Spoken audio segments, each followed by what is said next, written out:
रीवा जिले के जनेह थाना क्षेत्र अंतर्गत गढ़ी चौक क्षेत्र में एक नाबालिग बालिका के साथ रेप का मामला सामने आया है।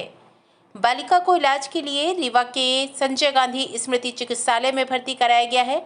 घटना के बाद आक्रोशित परिजनों ने चौकी का घेराव कर जमकर हंगामा किया और चौकी के अंदर घुसने का प्रयास किया।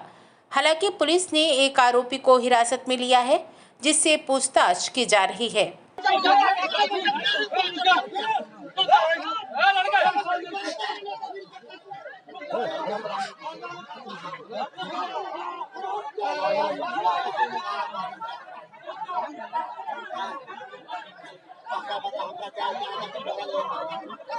हंगामे की स्थिति को देखते हुए चौकी के बाहर काफी संख्या में पुलिस बल मौजूद है और परिजनों को समझाइश देने का प्रयास किया जा रहा है।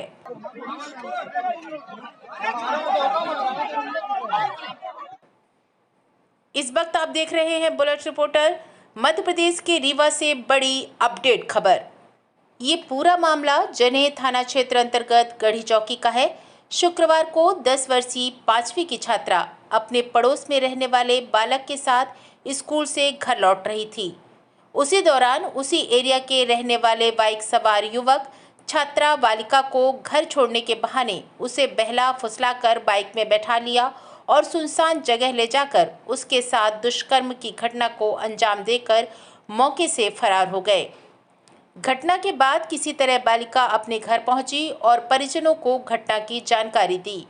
घटना के बाद पुलिस ने एक संदेही को हिरासत में लिया है और उससे पूछताछ की जा रही है।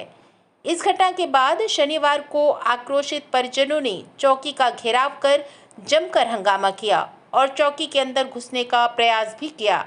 इस दौरान उनकी पुलिस से भी झड़प हुई।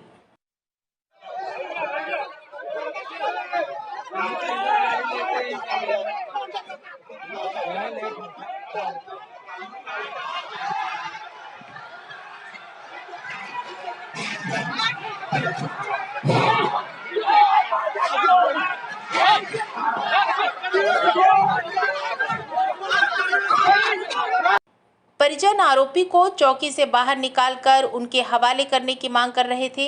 हंगामे की स्थिति को देखते हुए मौके पर काफी संख्या में पुलिस बल मौजूद है और परिजनों को समझाइश देकर हंगामे को शांत कराया गया।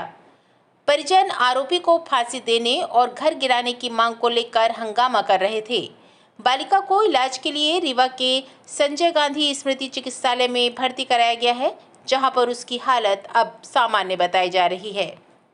ये कल बच्ची अपने स्कूल से लौट रही थी और उसके साथ एक अन्य बच्चा जो उसी पड़ोस का था वो भी साथ में जा रहा था और रास्ते में इसको ये एक जो आरोपी है ये मिला था और इसने ये कहा था कि मैं तुम्हारे गांव का ही मेरी ससुराल है, चलो तुम्हें छोड़ देता हूं। और उसको फिर बिना उसकी मर्जी के ले जाके और फिर एक सुनसान एरिया में उसके साथ गलत काम किया था, जिसकी रिपोर्ट कल देर रात थाने पे परिजनों ने लिखाई थी 11-12 बजे और जिसके आधार पे इसमें हमने 376 पॉक्सो एक्ट 363 के मामला इसमें दर्ज किया है और बच्ची का इलाज के लिए यहाँ पे हमने हॉस्पिटल में और यहाँ से फिर मेडिकल कॉलेज में उसका इलाज चल रहा है। बच्ची स्टेबल है, डॉक्टर से भी बातचीत हो गई, मैं परिजनों से मिल के आया हूँ। बच्ची स्टेबल है और ठीक है और जल्द ही 2-3 दिन के अंदर उसको यहाँ से डिस्चार्ज भी किया जाएगा। और जहाँ तक आरोपी की बात है, उसको उसके लिए कल से ही टीम लगातार रात भर पूरी लगी रही है और जिसके आधार पर उसको चिन्हित करके और संदेही को चौकी गढ़ी में लाया गया, उससे पूछताछ अभी चल रही है। परिजन का कुछ गांव वासियों और जो साथ के हैं उन लोग के द्वारा उस चौकी में जहां पे जो संदेही को लाया गया था वहां का उन्होंने घेराव किया है और उनका 2-3 मांगे थी, जिसके बारे में हमने बताया कि सारी चीज़ें अवैधानिक है। उनका कहना था कि आरोपी को उनको सुपुर्द कर दिया जाए, जिसके बारे में उनको समझाइश दी गई कि इस प्रकार से ये संविधान को विपरीत है। और दूसरा उनकी कुछ अन्य चीज़ों को लेकर भी असंतोष था, रोड और अन्य चीज़ों को लेकर भी असंतोष था। तो सारी चीज़ों का उनको समझाइश दी गई है और उनको ये भी आश्वासन दिया गया है कि जो आरोपी है उसके खिलाफ हम जो भी कठोर उसमें हम वैधानिक कार्रवाई कर सकते हैं, कठोरतम दंड दिलाने के लिए हम प्रतिबद्ध हैं और उसको जल्द से जल्द उसका केस लगा के और कोर्ट से उसको सजा दिलाएंगे। बच्ची 11 से 12 साल की है। क्या चीज़? एक बच्चा ठीक है, बच्चे से भी हमको काफ़ी मदद मिली है आरोपी तक पहुँचने में, तो बच्चा ठीक है अभी। आरोपी उसी क्षेत्र का, गढ़ी चौकी क्षेत्र का ही रहने वाला है। अभी तक कितने आरोपी हैं? जो मुख्य आरोपी ये है जिसका नाम अंजनी केवट है, संदेही है, और इसके साथ, लेकिन इस घटनाक्रम में नहीं, लेकिन जब बच्ची को उन्होंने बैठाया था तो उसके साथ एक अन्य व्यक्ति है जिसके बारे में पूछताछ अभी चल रही है। बुलेट रिपोर्टर के लिए ब्यूरो रिपोर्ट रीवा। नए वीडियोस एवं ताज़ी खबरें मिलती रहें, इसके लिए हमारे चैनल को लाइक, शेयर और सब्सक्राइब करना ना भूलें।